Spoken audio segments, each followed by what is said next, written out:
Hello दोस्तों, welcome back to Bindal बस। मैं हूं आदित्य बिंदल और आज हम बात करेंगे एक ऐसे टॉपिक पर जो हर चेस लवर के लिए बहुत इंपॉर्टेंट है। That is how to think in chess. आज हम डिस्कस करेंगे कुछ स्ट्रेटजीज और टिप्स जो आपके गेम को नेक्स्ट लेवल पे ले जाएंगे। तो बिना किसी देरी के शुरू करते हैं आज का एपिसोड। चेस में सोचने के तरीके बहुत जरूरी होते हैं। पहला स्टेप है बोर्ड अवेयरनेस। आपको हमेशा बोर्ड पे क्या चल रहा है, किस पीस की क्या पोजीशन है और आपके अपोनेंट के प्लान्स क्या हो सकते हैं, इन सब का ध्यान रखना होता है। जैसे ये एक पजल देखो। इस पजल में अगर आप देखोगे तो मेरे अपोनेंट ने क्वीन D1 से क्वीन B3 रखा।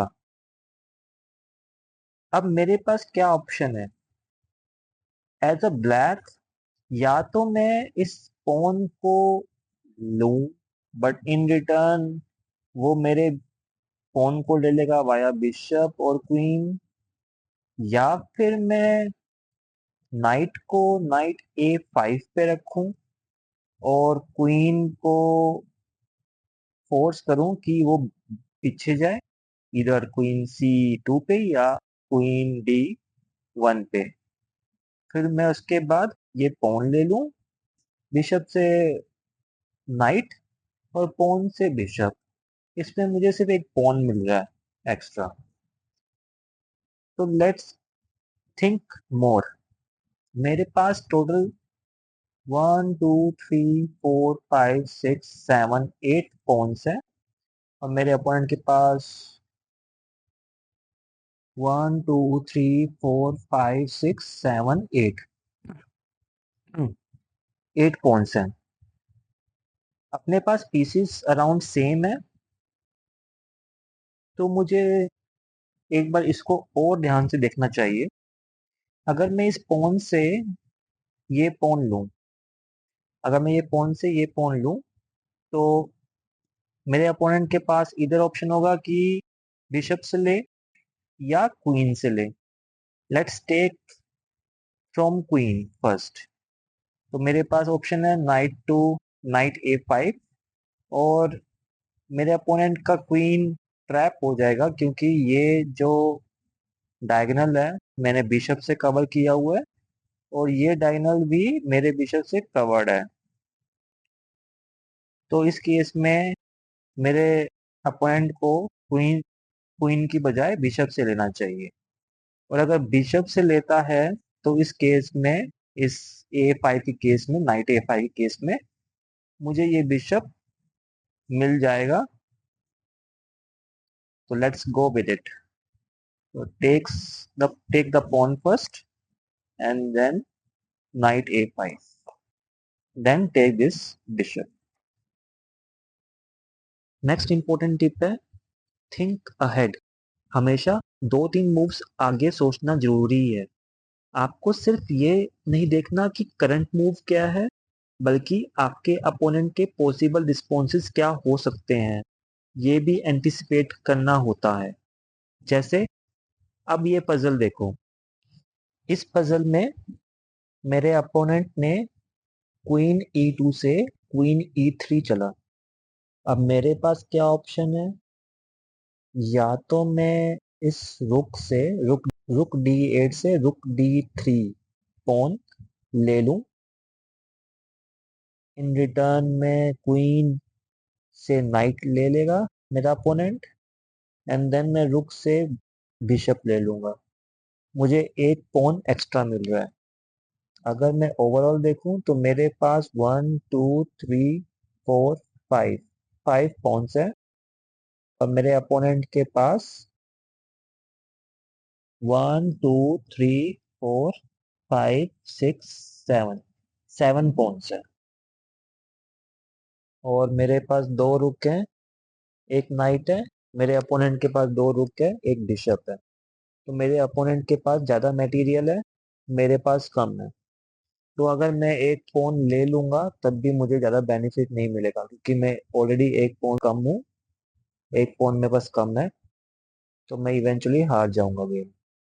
तो अदर ऑप्शन क्या है मेरे पास? अगर मैं नाइट से ये पॉन लूं तो भी ज़्यादा बेनिफिट नहीं है, क्योंकि रुक से रुक D1 रखने के बाद मेरा ये नाइट चला जाएगा, और या फिर सिर्फ एक पॉन एक्स्ट्रा होगा मेरे पास। तीसरा ऑप्शन क्या है मेरे पास?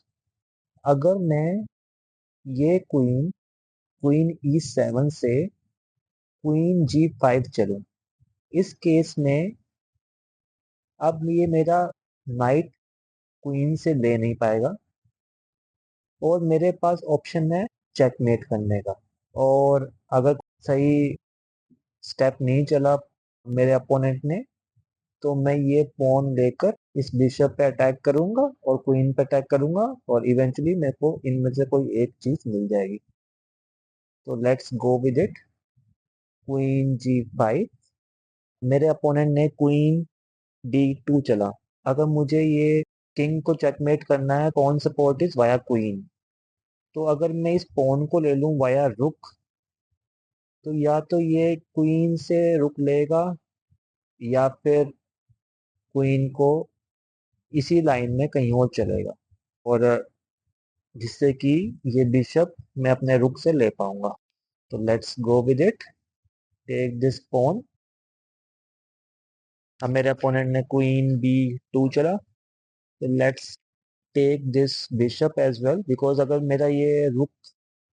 मेरा ये क्वीन से रुक लेगा तो मैं इसको चेकमेट कर दूंगा क्वीन G2 पे। तो let's take this bishop and that's it. एक और इम्पोर्टेंट एस्पेक्ट है पैटर्न रिकॉग्निशन। चेस में काफी सारे पैटर्न्स होते हैं जो बार बार रिपीट होते हैं। इन पैटर्न्स को पहचानो और इन्हें अपने गेम में अप्लाई करो।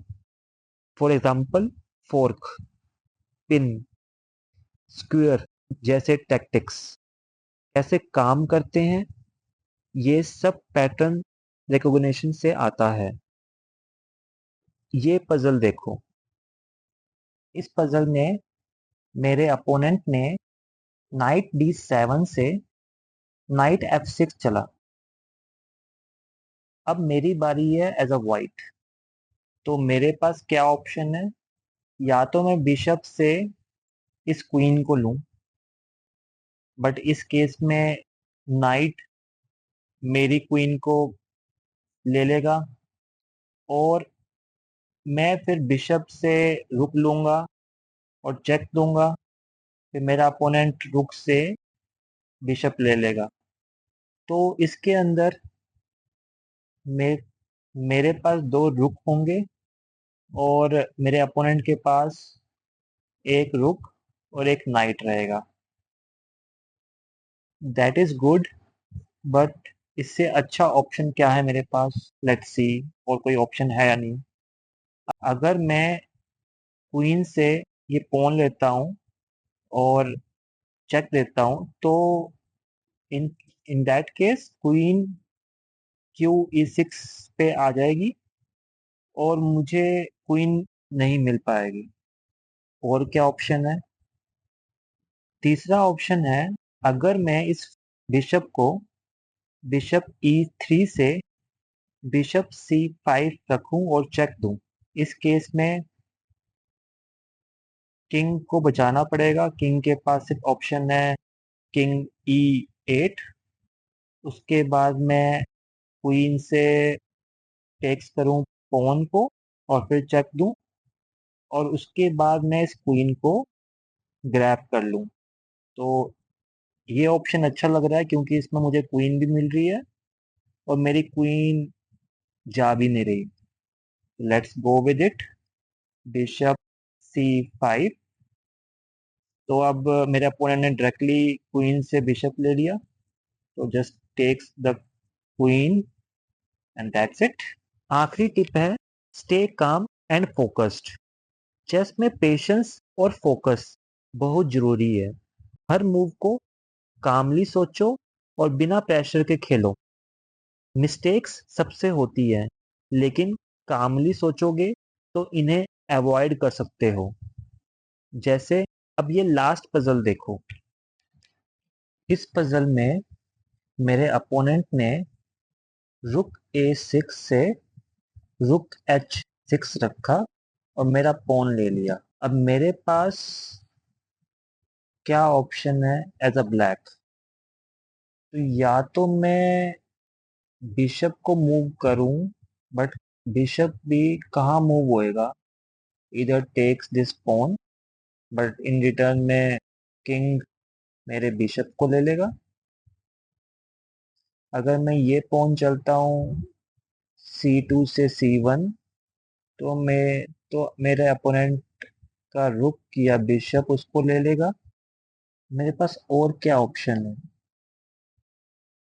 मेरे पास एक ऑप्शन है, अगर मैं इस रुक को रुक F8 से रुक D8 चलूं। इस केस में अगर मेरे अपोनेंट ने बिशप लिया तो मैं रुक D1 पे चलूंगा, और क्योंकि ये रुक की कोई सेफ्टी नहीं है तो ये रुक मुझे मिल जाएगा, क्योंकि किंग इस स्क्वायर पे नहीं आ पाएगा। और तो मुझे कोई ऑप्शन दिख नहीं रहा मेरे अपोनेंट के एंड से, सो लेट्स गो विद इट। रुक D8। ओके, अब मेरे अपोनेंट ने रुक D6 रखा और सेव करने की ट्राई करी। अब मेरे पास क्या ऑप्शन है? इधर टेक दिस रुक, बिशप से रुक ले लेगा, और मैं फिर अपने बिशप को बिशप G5 पे रख सकता हूँ। अगर बिशप G5 पे रखूंगा तो ये जो स्क्वायर है इसको मैं हैंडल कर पाऊंगा। So let's go with it. Takes, now move bishop this. Okay, अब मेरे अपोनेंट ने F4 रखा, तो मैं इसको N% से इसको मैं कैप्चर कर लेता हूँ। That's it. तो दोस्तों, ये थे कुछ tips on how to think in chess. इन्हें प्रैक्टिस करो और अपने गेम में इम्प्रूवमेंट देखो। चेस की तरह लाइफ में भी सोच समझकर डिसीजंस लेना जरूरी है। अगर आपको ये वीडियो पसंद आया तो बिंदल बज़ को सब्सक्राइब करना मत भूलना और बेल आइकन दबाना, ताकि आपको हमारे नए वीडियोस की नोटिफिकेशंस मिलती रहे। कमेंट्स में बताएं कि आप और किन टॉपिक्स पर वीडियोस देखना चाहेंगे। तब तक के लिए स्टे ऑसम और बिंदल बज़ के साथ बने रहो। मिलते हैं नेक्स्ट वीडियो में। हैप्पी गेमिंग और चेस खेलते रहो। Bye bye.